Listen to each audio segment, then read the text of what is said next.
이 블루라이트에 대해서 이도현 교수님과 함께 좀 자세히 알아보려고 합니다. 오늘 제가 그래서 블루라이트를 준비를 해왔습니다. 이게 블루라이트 예, 나오는 그러니까 거예요? 블루라이트가 나오는 건데요. 실제 네. 이게 나오는지 안 나오는지 알 수 없잖아요. 네네. 그래서 한 가지 실험이 있습니다. 네. 여기 보시면은요, 두 개의 렌즈가 나타나는데 네. 이 렌즈는 뭐냐면은 실제로 블루라이트가 나오면은 색상이 변하게 됩니다. 제가 한번 쏘아쓰겠습니다. 네. 보시면은 뭐 나오는 나오죠. 예.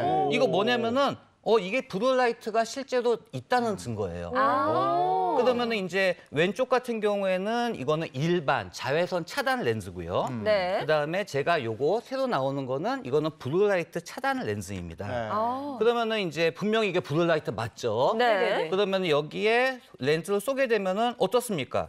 요 뒤에 배경에 파란색이 진하게 나타나지 않습니까? 네. 네. 통과를 시킨다는 거죠. 네.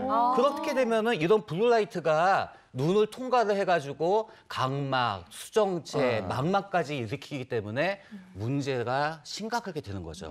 그러면은 이제 블루라이트 차단 렌즈 한번 네. 볼까요? 어떠세요? 확실히 좀 차이가 나죠. 네, 다시 네. 한번 보겠습니다. 여기는 지금 이거는 보이고, 네. 이쪽은 약간 흐릿하게 보게 됩니다. 그렇기 때문에 실제로 이런 블루라이트 차단 효과가 네. 이 렌즈나 이제 모니터 스크린이나 그런 거에는 실제로 있다는 거죠. 네. 그래서 중요한 게 블루라이트 차단을 우리가 해야 된다는 거잖아요. 네. 우리가 안과적으로는 이 블루라이트가 너무 많이 작용을 하게 되면은요. 첫 번째로 이제 안구 건조증이 좀 심해진다고 해요. 그리고 이제 백내장의 발생이 있고 그리고 눈 안에 망막이라고 신경이 있는데 이 신경에도 또 문제를 일으킨다고 하기 때문에 최대한 우리가 감출 거는 감출 수 있는 게 좋지 않을까라는 생각이 듭니다. 그 제가 안경을 사러 가면 네. 블루라이트 차단 렌즈라는 게 있더라고요. 그렇죠. 확실히 이런 게 좀 도움이 되는 거예요. 아무래도 블루라이트랑 관련돼 가지고 차단 렌즈를 넣으시게 되면은 눈이 편안하다, 피곤한 게 조금 덜하다고 말씀하시는 분이 많기 때문에 만약에 본인이 블루라이트에 대해서 많이 걱정을 하신다고 하시면은 블루라이트 차단 렌즈를 사용하는 것도 저는 뭐 좋을 것 같습니다. 네, 그리고 이 블루라이트가 상당히 좀 문제가 되는 게요. 사실 저도 그렇습니다만 네. 자기 전에 누워서 계속 스마트폰 하거든요. 그렇죠. 이런 경우에는 뭐 실명까지 갈 수도 있다 이런 무시무시한 얘기 들었어요. 실명까지는 조금 네. 과하지 않나 싶기지만 이 눈 건강에도 좋지는 않아요. 그렇죠. 이게 왜냐면은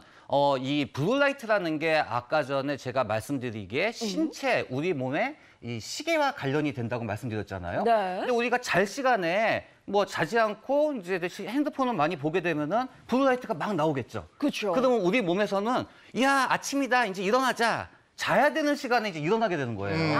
그러면은 이제 수면 부족이 생기죠. 또 심하면 우울증까지 생기게 되고요. 이게 어둡게 되면은 우리가 동공이 커지지 않습니까? 네네. 그럼 그만큼 블루라이트가 많이 생기기 때문에 눈 입장에서는 또 문제가 많이 생기게 됩니다. 네. 그래서 이 블루라이트 차단을 하시는 거는 상당히 중요하고요. 네. 이 특히 밤에 이 핸드폰 보시는 거 절대로 금하셔야 됩니다. 잘 때 누워서 이렇게 핸드폰 보고 있잖아요. 그럼 눈 건강에도 안 좋지만 네. 이거 코 깨집니다. 이거 잘못 졸다가 놓치면 이거 완전히 큰일 나요, 큰일 나. 몇 번 그랬어요. 네. 그리고 이게 저 안압도 높인다면서요? 그런 게 있어요? 실제로 우리가 이제 그 안압이라고 하는 거는 우리가 눈 물렁물렁한 정도로 우리가 안압이라고 네. 얘기를 하거든요. 그런데 이게 우리가 누워서 핸드폰을 갖다가 보거나 네. 아니면은 이렇게 고개를 숙여서 보게 되면은요. 흔히 얘기하는 용을 쓴다는 표현을 쓰는데 머리 쪽에 혈관이 뭔가 올라올 것 같은 느낌이 듭니다. 맞아요. 뭐 실제로 우리가 병적인 문제 때문에 안압이 올라가는 경우도 있지만 사소한 우리의 일상생활이 안압을 올리는 효과가 생기거든요. 예를 들어가지고 뭐 넥타이를 세게 맨다든지 뭐 관악기를 본다든지 그래요? 물구나무 서는 거 이거는 이제 안압을 충분히 올릴 수가 있어요. 근데 우리가 스마트폰 보통 어떻게 봐요? 밑에서 이렇게 쳐다보잖아요. 네. 근데 고개가 좀 숙어지는 거죠. 그렇다 보면은 이게 안압이 올라갈 수가 있기 때문에 이게 일반인들한테는 크게 문제가 없습니다만 녹내장의 위험성이 있는 분 아니면은 실제 녹내장을 겪고 계시는 분들은 조심을 하셔야 됩니다. 그렇군요. 네.